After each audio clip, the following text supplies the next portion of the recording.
Kosovo. Why were these measures necessary? We can start with you, Mr. Ambassador. You know, I wish I would be here on another topic. You know that the EU demanded from Kosovo and Serbia on the 3rd of June certain steps for de-escalation. And if they are not being met, there would be negative consequences. And these negative consequences have now been introduced, also on bilateral basis by Germany, partly, and because the demands have not been met. But Serbia is getting away without measures. I mean, you see that the EU Special Representative Lajčák, who was here yesterday, who is now in Serbia, has also publicly stated that the EU is also ready to implement measures against Serbia if they act against EU demands. But so far, the EU demands from 3rd of June are targeting especially the urgent need for de-escalation in the north of Kosovo. Ambassador Guro, why measures? Well, I'm not going to repeat what Jörn has said very clearly. I would like to emphasize that those measures were not taken gladly. It is not something that we're happy to take. Kosovo is a friendly country to France, to Germany, to all of the EU, and it is certainly not with joy that we've taken those measures.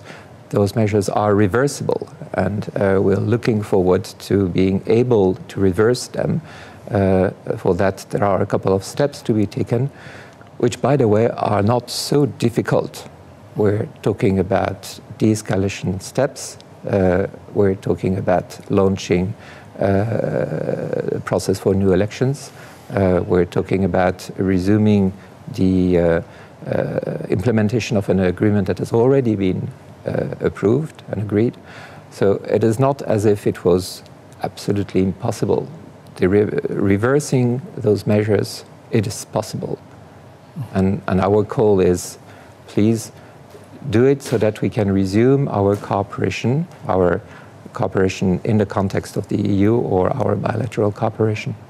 And what does this mean, no cooperation with Kosovo? So yesterday we saw a high-level visit from two EU countries. Prime Ministers of Luxembourg and Netherlands were in Kosovo. So were they in accordance with the measures taken by EU and spreading the message? Because some MPs of vendosën said that the EU is not together in this issue. EU is fully united. There has been several statements by the 27 members of the EU, which does not happen every day. There were conclusions by the European Council at the level of heads of governments or heads of states. That does not happen also very on any occasion.